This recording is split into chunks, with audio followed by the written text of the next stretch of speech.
Me fala o que é a Econ Lovers e o que a Econ Lovers faz e da onde surgiu a ideia. Bem, eu trabalho com e-commerce já há pelo menos uns 20 anos, apesar dessa carinha de novo e esse cabelo não tão novo.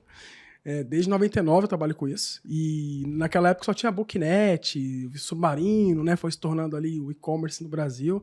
A Magalu mesmo, com o Frederico, só veio trabalhar com e-commerce em 2004. Então a gente está falando de bastante tempo ali.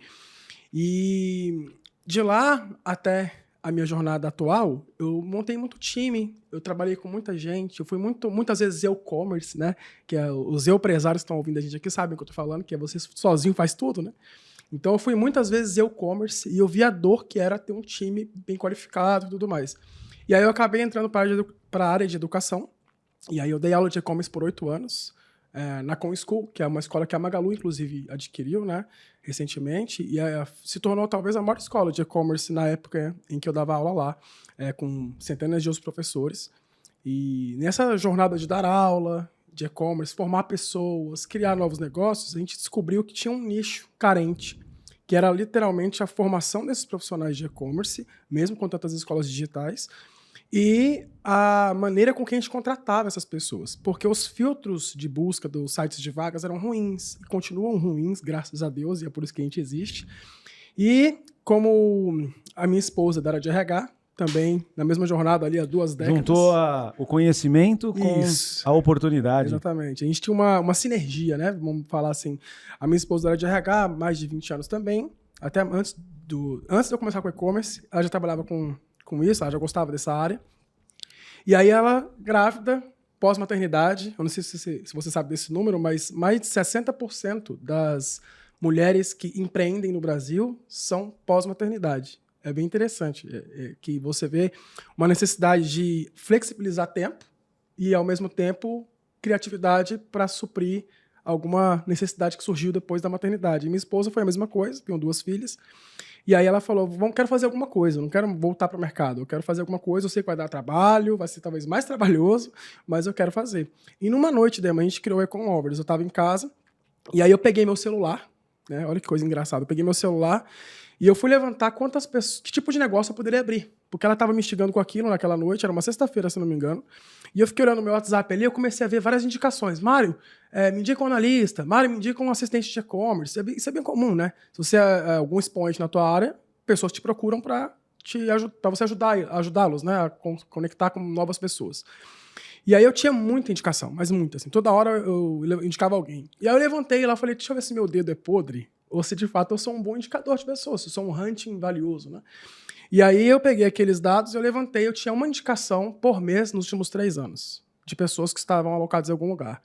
Aí eu fui levantar com essas pessoas, se elas estavam realmente trabalhando nesses lugares. E estavam lá, trabalhando, funcionando, algumas subiram de cargo. Eu falei, peraí, eu sei fazer esse negócio.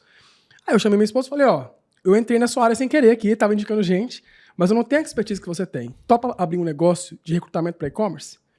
Aí ela falou, vamos. Numa noite, eu peguei em casa, desenhei no papel, literalmente ali no papel a logo. Eu tenho até essas fotos todas. Desenhei a logo no papel, escrevi lá Econ Lovers, apaixonados por e-commerce.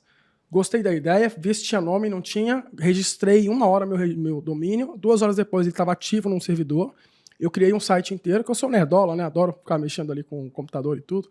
Então eu programei o site inteiro na madrugada. E no dia seguinte, a empresa estava no ar com logo, site, formulários e, detalhe, tudo de graça.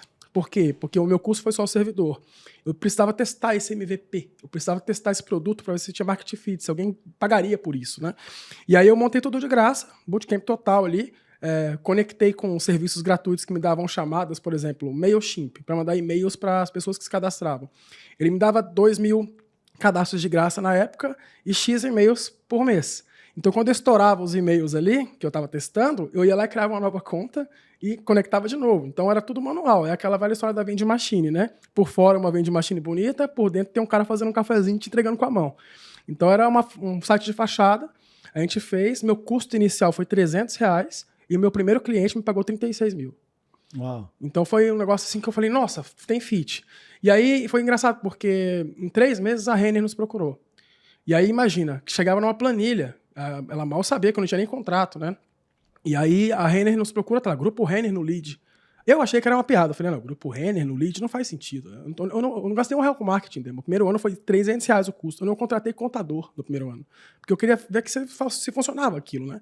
E era um side project. Então, minha esposa trabalhando em casa, dona de casa ali, muito mais trabalho que eu, inclusive. E eu trabalhando com consultoria de e-commerce. E aí, dando aulas, né? E aí, nesse meio tempo ali à noite, eu pegava pra olhar os leads. Cara, quando eu vi o grupo Renner lá, eu falei, não é possível. Aí, daqui a pouco, aparece mais um lead, Ambev. Aí daqui a pouco outro lead, Pink Chicks. E você fechou todos esses contratos? A maioria deles. O do Grupo Renner foi muito interessante. Eles pagam por contratação ou eles pagam um FII? Então, quando eu comecei o projeto era hunting. E aí a Renner, eu vou pegar o exemplo do Grupo Renner, porque foi bem interessante. Eles nos chamaram, contrataram 4 pessoas com a gente pro site, pro e-commerce da Yukon, que é aquela marca jovem da Renner, né?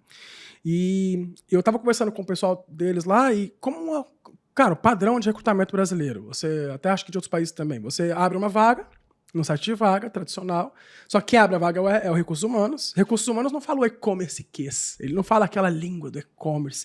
Então quem abre a vaga interna é o gerente de e-commerce.